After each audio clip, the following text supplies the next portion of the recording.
हमने सीखा कि कैसे वर्डप्रेस एक बेहतरीन किस्म का कंटेंट मैनेजमेंट सिस्टम है, जहां पे हम कंटेंट क्रिएट करते हैं और मैनेज करते हैं। हमने देखा कि वर्डप्रेस में हम डिफरेंट सेटिंग्स को सेव भी कर सकते हैं, डिफरेंट कैटेगरीज बना सकते हैं, मीडिया अपलोड कर सकते हैं, पेजेस एंड पोस्ट बना सकते हैं। जब भी वर्डप्रेस में हम कंटेंट बनाते हैं, तो क्या आपने कभी सोचा है कि जो हमने पेजेस या पोस्ट या कैटेगरीज बनाई, वो आखिर जाती कहाँ हैं?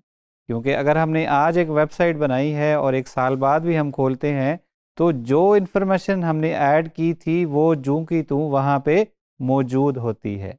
तो वो कहाँ पे सेव होती है?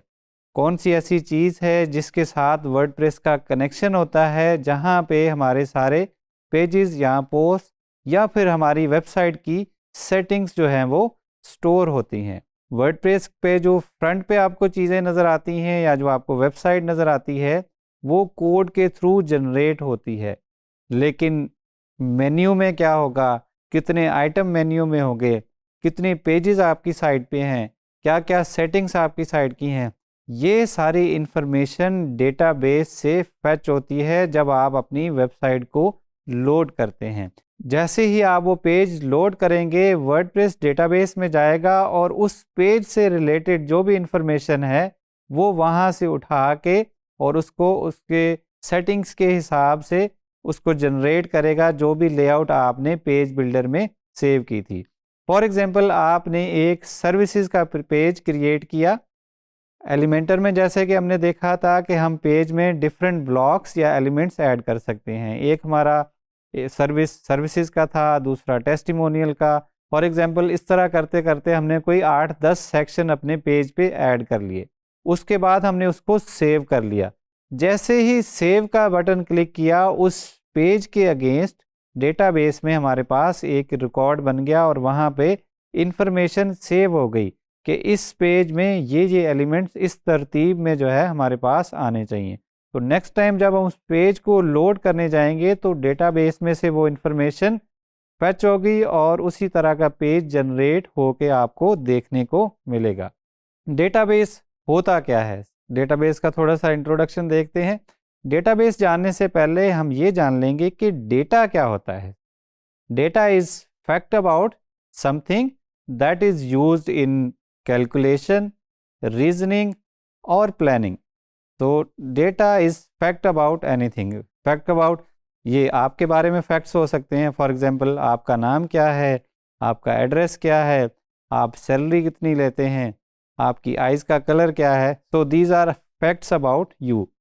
और यही फैक्ट्स अगर हम वर्डप्रेस को ले लें, तो वर्डप्रेस के किसी पेज के बारे में हो सकते हैं कि इस पेज में कितने एलिमेंट्स हैं, इस पेज का स्लग क्या है, इस पेज में कंटेंट कौन सा ऐड किया गया है, इस पेज का फीचर्ड इमेज कौन सा है, या इस पेज में कस्टम डेटा कौन सा ऐड किया गया है। तो ये सारे फैक्ट्स जो हैं इस पेज का, वर्डप्रेस के किसी भी एक पेज का डेटा होगा। Database is organised collection of data stored and accessed electronically. So organised collection है डेटा की, जो कि हम इलेक्ट्रॉनिकली उसको स्टोर भी करते हैं और एक्सेस भी करते हैं। Exactly in the same way, जैसे कि हमने वर्डप्रेस की एग्जांपल में देखा कि जब हम पेजेस या कोई भी कंटेंट वर्डप्रेस में क्रिएट कर रहे होते हैं, तो तब हम डेटाबेस में सेव कर रहे होते हैं एक ऑर्गेनाइज्ड वे में। फॉर एग्जांपल, हम कहेंगे कि जी एक न्यू रिकॉर्ड बना दिया जाए डेटाबेस में, उसकी एक ऑटोमेटिकली आईडी जनरेट होगी, उस आईडी के अगेंस्ट फिर उसका डेटा सेव होगा कि इस पेज का टाइटल क्या है, इस पेज का यूआरएल क्या है, इसके कंटेंट में क्या है, और इसकी जो है कस्टम फील्ड्स में क्या है, इसमें अगर मज़ीद कोई टेम्पलेट सेलेक्ट किया गया है तो वो क्या है। तो ये सारी रिलेटेड चीज़ें जो कि पेज से रिलेटेड हैं, वो सारी डेटाबेस में सेव कर दी जाएंगी। अब नेक्स्ट पार्ट में जब उसी पेज को हम फ्रंट एंड पे व्यू करने जाएंगे, तो फिर वो ही डेटा वर्डप्रेस जो है वो डेटाबेस से फैच करेगा और आपको जैसा आपने पेज बनाया था वैसा ही आपको दोबारा से डिस्प्ले करके देखने को मिलेगा। अगर हम समराइज करें कि what is database, database is organised collection of data stored and accessed electronically. और डेटा के बारे में हमने पढ़ा कि डेटा क्या होता है, data is facts about something used in calculation, planning और रीजनिंग। सो जब हम वर्डप्रेस की बात करें तो उसमें जो भी हम कंटेंट बनाते हैं वो भी किसी ना किसी डेटाबेस में जाके स्टोर हो रहा होता है। हमने कोई settings for example new create की या किसी सेटिंग को अपडेट किया तो वो डेटा ऐड हो रहा है डेटाबेस में या अपडेट हो रहा है डेटाबेस में।